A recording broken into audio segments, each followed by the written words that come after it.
And thank you, Dom. I mean, so excited to see such a room full of people here for our first CX Summit. And obviously, I have the pleasure of giving the keynote, so hopefully it goes all right. The title I picked today, Integrations versus Silos, Why the Unified CX Promise Fails. And really, I want to talk about, quite simply, all of the metrics we have say that the industry is booming. And then we go and talk to people, and it's like, well, you still have problems, don't you? They say yes. OK, what are those problems? And one of the things, the messages that's come back is that this idea that we're going to turn the industry very quickly into a unified promise is still having quite a few difficulties. And we're going to talk through why that is. But let's just talk for a bit. You're all here, obviously, because the contact center and customer experience market is booming. And I think we have to agree that along all the metrics that Cavell tracks, the market is growing. So the first thing I'll put up is our customer agent equivalent forecast. Now, what this is a forecast of the number of agents that would be required to do the customer experience job in the world if we hadn't automated anything. And this is kind of tracking demand. But as you can see, we've still got it predicted to grow by almost 5 million in the next 5 years. So, that demand for customer experience is still growing. And the demand for, actual agent capacity and things like that is still growing. And this is mirrored as well by contact center managers. So when we go and survey them, and this is a survey that's only 2 weeks old, so hopefully the data is very fresh, and you say, OK, you've got a contact center. Do you expect your agent headcount to grow in the next year? 80% of them said yes. So we've got conflicting narratives in the space in terms of how AI is being deployed, what the impact of that is on agent headcount. But when you go and speak to people actually working in the industry, their response is, look, we're still planning on growing. We're still planning on hiring more people because the demands and the pressures we have to face still have to be solved. And people are still the best way to do that in a lot of situations. And then, of course, if we think about revenue, we can look at revenue growth as well. Now, when we calculate revenue, it's mostly seat licenses plus agent augmentation and automated interactions, so we're not counting a load of professional services and things like that would increase this quite a bit. But when you look at revenue growth, we also have that almost doubling in the next 5 years. And what that reflects to us is a market that is in the stages of quite rapid growth, lots of potential value to make a lot of money, a lot of change, and all these kind of things. But that does bring us to, I guess, the central question of my session, and then probably the central question of why you're all here today. What's the problem? Right? Everyone's making money, we're hiring new people, contact centers are growing, so what's the problem? And as Cavell, we have the privilege to go out and speak to a lot of different people, different types of companies, service providers, vendors, enterprises working in the industry. And I think the message that you get back from a lot of them is very varied. So speaking to a CX executive at a large international travel company, he said, well, OK, but the marketing team still owns the chatbot on the website. It doesn't give me any data. I don't know what to do with it. And this is a company that has invested quite heavily in, I would say, one of the top contact centers in the world, state-of-the-art customer experience, still dealing with that internal process problem of who has ownership over different parts of the public-facing ecosystem. We have agents still saying they have to switch between tons of different systems every day, and they're still finding that job quite exhausting. And as we'll find, and as we've talked about, when AI systems are deployed, they don't necessarily find that something that makes their job easier in the short term. Is the summary correct? How much do I have to edit it? What do I have to learn? Am I being given the time to learn and adjust to the new technologies that are being given to me? Then, of course, you have service providers saying, every time someone comes to me with a new project, I have to build a new integration. It doesn't work. There's a lot of work to get this to work. Sometimes the integrations aren't pre-made. We have to build them. You have a system integrator saying, for these really big projects, there are still so many different flavors of CX. The only way to get what my customer actually wants is to build some sort of combination, a multi-stacked ice cream from the ice cream cart, as you might say. And then, of course, you've got customers who, one of them said very bluntly, our systems just don't integrate together in the way that we want them to. And these are companies who, when you speak to them on the surface, you would think this is a company that's probably quite advanced on the technology front, still saying, look, we have problems with these systems. Which leads me to a conclusion which I think people will disagree with, but I do like the debate, which is that technology isn't really the problem. And it's funny to get up and say that when the AI message is coming through and we're having all of this rapid advancement in technology. But actually, when you go and speak to people, a lot of the problems that are coming out of the industry aren't really technology-led because the technology is rapidly improving, it's getting better. If we come back in 2 years' time, it's going to be even better again. But actually, do people understand it? Do they know how it works? Do they know how to deploy it, how best it's configured? A lot of service providers saying that not only themselves and their internal teams, but also their customers still have a very large understanding gap. There's obviously delivery and go-to-market problems, and that's sales teams understanding how best to position this to a customer, what the customer's going to get out of it, how much it's going to cost them. You've got lots of technical capability problems. Some mid-sized service providers saying, look, we'd sell more AI, but I've got 2 people who know how to configure it. If we don't do the configuration, it doesn't work properly out of the box. So we can only sell 3 AI projects this month, and next month we'll sell another 3, and we'll train someone to do that job, but it's going to take a while to get us there. And then obviously you've got actual appetite for adoption. Are your agents ready to adopt it? Are your consumers and the end customers ready to actually use it? And there's a lot of pushback on that front as well. There's struggles with convergence and actually making the technologies that you deploy work together and dealing with the legacy that's deployed, because most businesses in this industry have a legacy system that needs to work with the new system that you're deploying.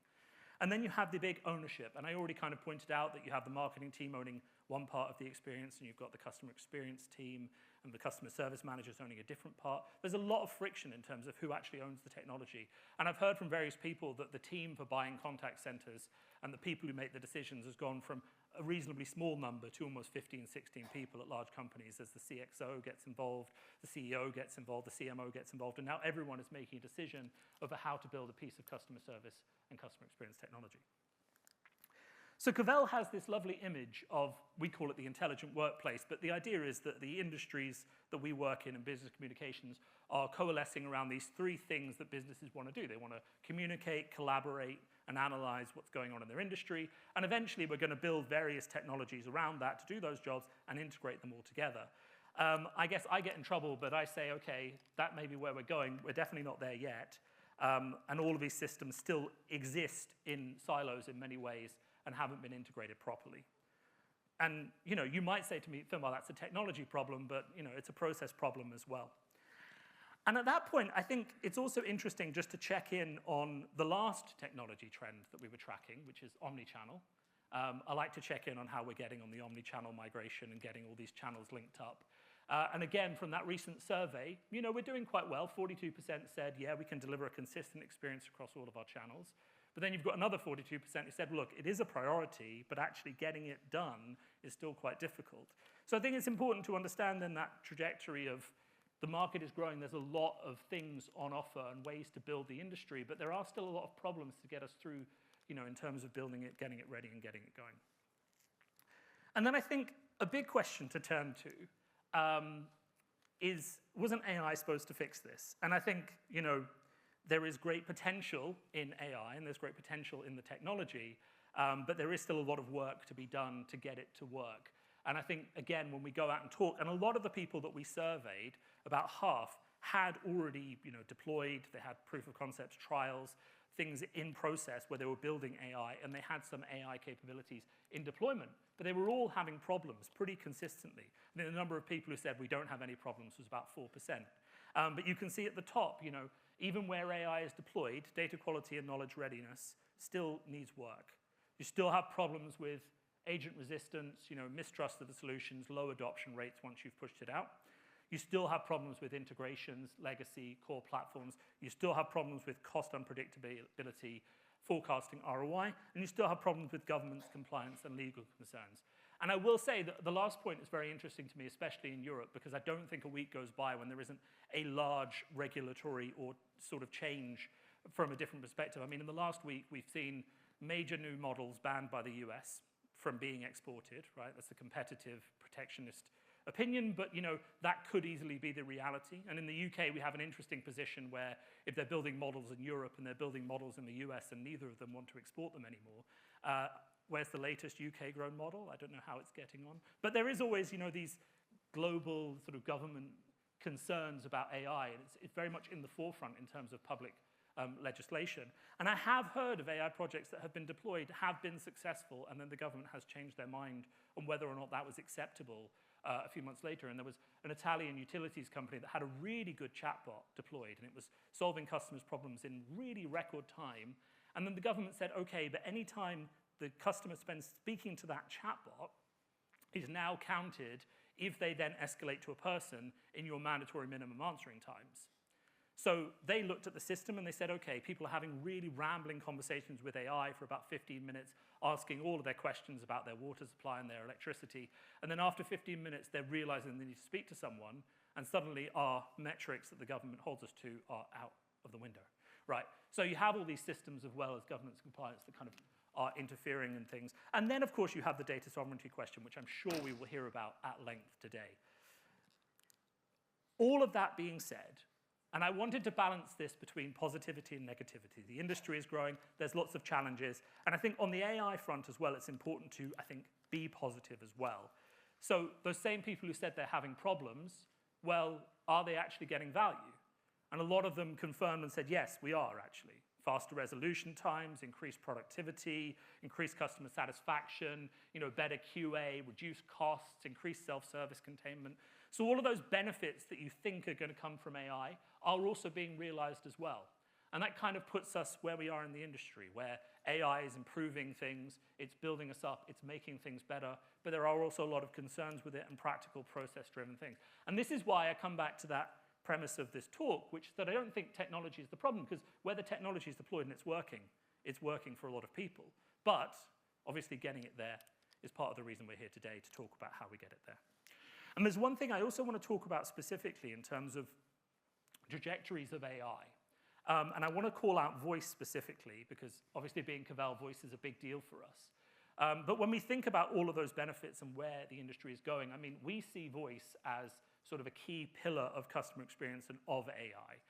And when we talk to consumers and the end customers, we say, how do you want to speak to customers? Companies, they say, let's call them, get me on the phone. And I think there's a really big battleground in terms of when the bot answers that phone call, especially in Europe, where it's going to have to say, hi, you're speaking to an AI now. How do you get the customer to engage with that bot, to not immediately try and escalate? And then when we solve that problem, we can use voice as our key pillar of customer experience, where we have that natural language interface. We have all of that rich data coming out of voice that can be mined for sentiment, emotion, value. And then, of course, we use that to build and build and build until I think voice will become one of the key interactive layers for AI in the future. So I've kind of put some pieces on the table. I feel like, again, as I say, I feel like we have all these pieces. They are being built. The technology is getting there. We have to figure out how to put them together. And I think when I was building the agenda for today with the rest of my team, that was kind of what we wanted to go for. So I've opened a lot of questions. I'm hoping that I haven't answered them all as well. There are lots of panels today that are going to be answering lots of different questions and kind of solving all those problems. And I'm kind of hoping that by the end of the day, you'll have a lot of these questions answered by the panelists. And of course, I have to sit there and say for a second that if you haven't had all your questions answered by the end of the day, of course, at Cavell, we do quite a robust CX research platform. So we have 3 main CX reports. We do a market evolution report, which is based on interviews and trends, and includes our global forecasts and things like market size in over 27 different countries, as well as globally. And it has what's happening with different technologies, what you need to be aware of, and how you need to approach them. And they all come with a delivery session where you can ask any specific questions you want. And then, of course, we have enterprise insights, and we kind of do reports where we do surveys of both consumers, customers, and then, of course, contact center decision makers as well, really to kind of get to the heart of what is changing in the industry. And we do those every year, so we see what has changed over time, and we do a lot of bespoke work on that front as well. So sit here today, listen to all the great talks, and if you still have questions at the end of the day, well, maybe we can find a more bespoke answer for you that suits your specific business case. All right, I think that's enough from me for the day. I'm going to invite Chris Morrissey from Zoom onto the stage to kick us off with our first non-Cavell keynote.